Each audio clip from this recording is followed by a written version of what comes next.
I completely agree. Let me clarify what that has meant to me, that statement of it doesn't matter who's right, but what is right. Are you trying to be right? No, not at all. Because when I Laugh, said... that was a joke, damn it. When I said that statement is an oversimplification, I meant that because it can be taken in a lot of ways that's probably not healthy.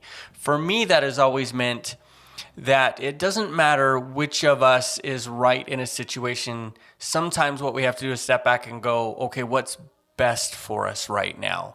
Because it might be we need to just stop talking about this for a little bit. Hold on. And focus instead of on what or who is right. Focus instead on what is best for us at this moment. How do we... If the relationship is what matters the most, how do I preserve that? And sometimes that's me, well, we need to step back. We need to stop talking or whatever. We need to change our perspectives. I disagree. It's not about what's best for us. It's about what causes the least harm. And sometimes that's not what's best. Sometimes our best isn't good enough. And so I think that when we put things in that black and white space of best and worst, healthiest, unhealthiest, we limit our ability to navigate difficult situations. For me, it's not black and white. I'm not trying, maybe I'm not explaining it very well because it's not a black and white thing for me. Okay. It's about examining the situation and understanding if the path we're walking right now is what's going to work for us, or if it's not going to work for us, and recognizing then what step needs to be made now. Do we need to switch directions? Do we need to stop for a little bit? Do we need to readdress this topic later? Whatever the situation might be, it's about recognizing how we're doing this now, not working. Right. So what do we do in order to find the best outcome for us in this particular situation? Right.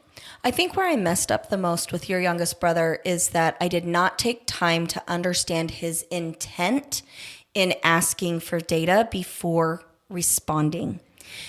As I said before, when I already know, when I talked to, when we did that podcast before, sister one, brother two, right. blah, blah, blah, blah, blah. We've been in this situation before. Right. We've been in this situation before.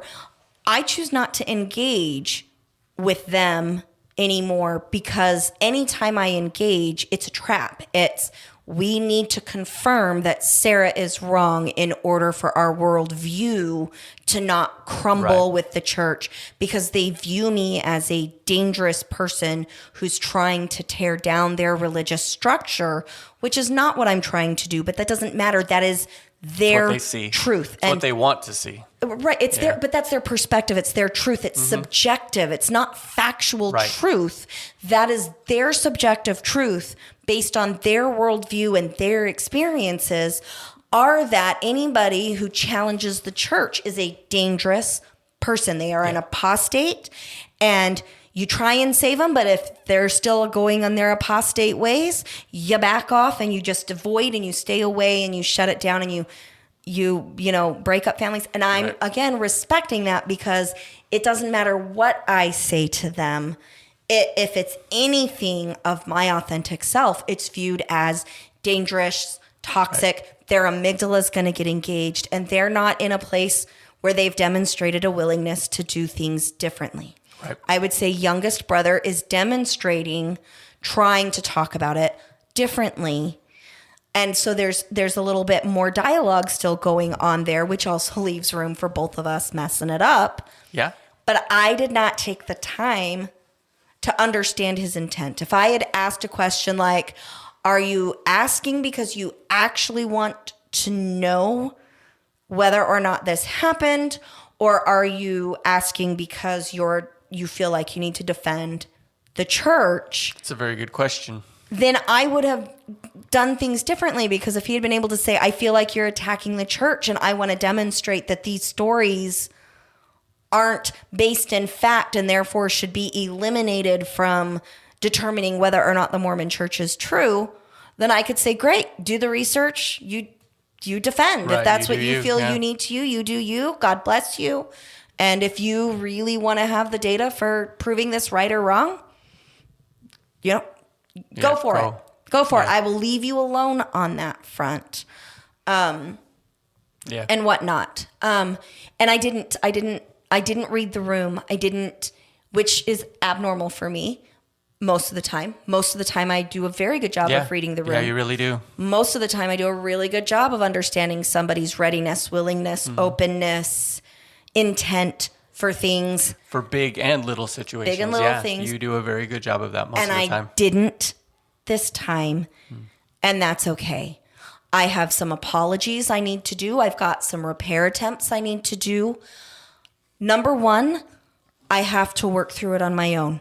Yeah. I've got to work through understanding where I was, understanding what got me, finish my emotional cycle, use that RAID acronym, take some time, and then when I've calmed myself down and I'm in a good mental space, I need to offer an effective and genuine apology. It is not my responsibility to teach youngest brother Westbrook how to communicate more effectively. If he asks me how to do that, I'm happy to coach and guide or refer him to somebody who can teach him that. It is my responsibility to use the skills that I have to communicate more effectively. So moving forward, that is my plan. Youngest brother Westbrook is going to be getting an apology from me, hopefully here in the next couple of days. I got to go see the doctor about these mood swings because, and I want our listener to know that you're still allowed to be human, that it's okay to f it up because you're gonna, and that as you can recognize, I didn't handle that in the way that is true to who I am trying to be, you have a lot more power to course correct, apologize, and heal the relationships that you may have damaged in your mistakes. Because now the apology is not for that person. The apology is for me. I'm apologizing because I want to fall back in line with who I am. Yeah, absolutely. I would say it's for both of us because I also want to make sure that if I've hurt, emotionally wounded your brother in any way, that is not my intent, not ever.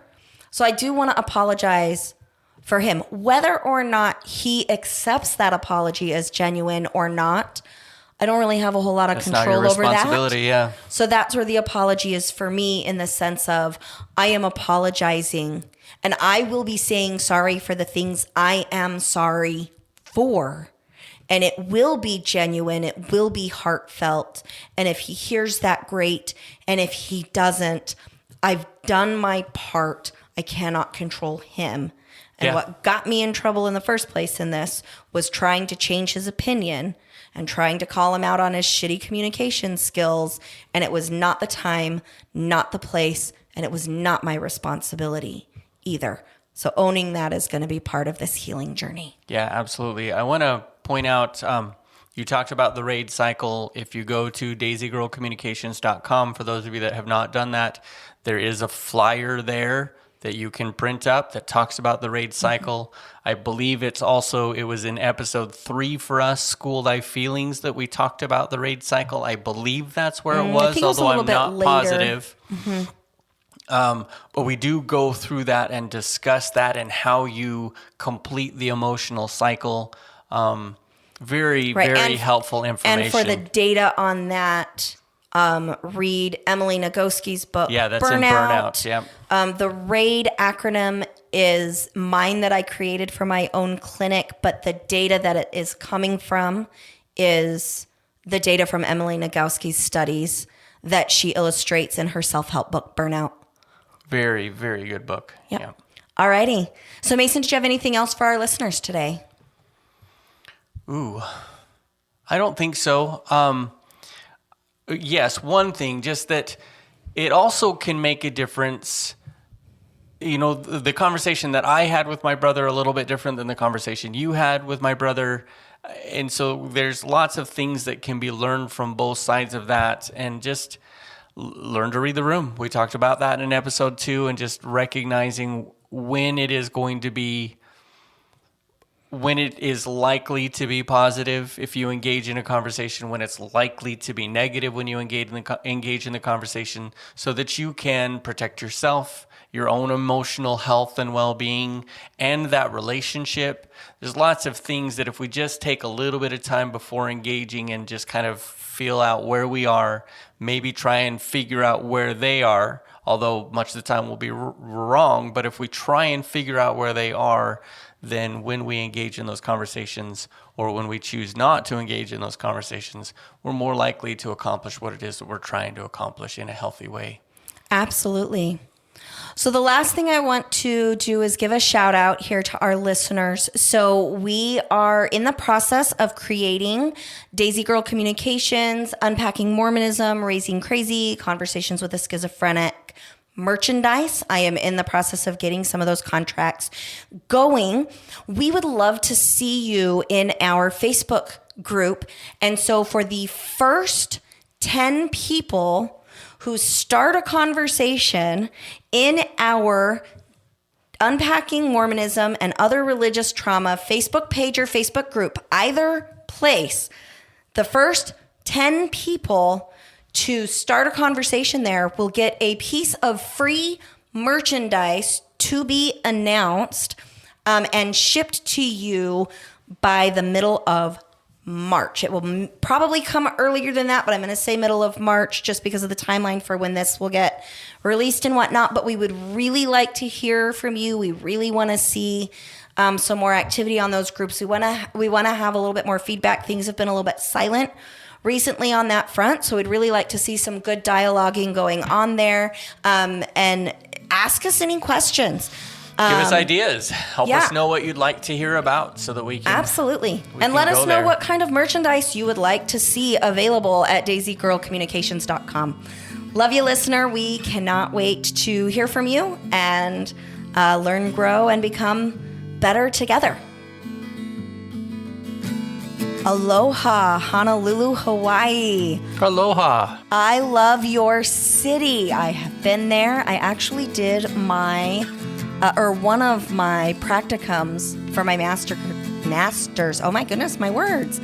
My master's degree in Honolulu, Hawaii. So welcome to the show. We love seeing you here.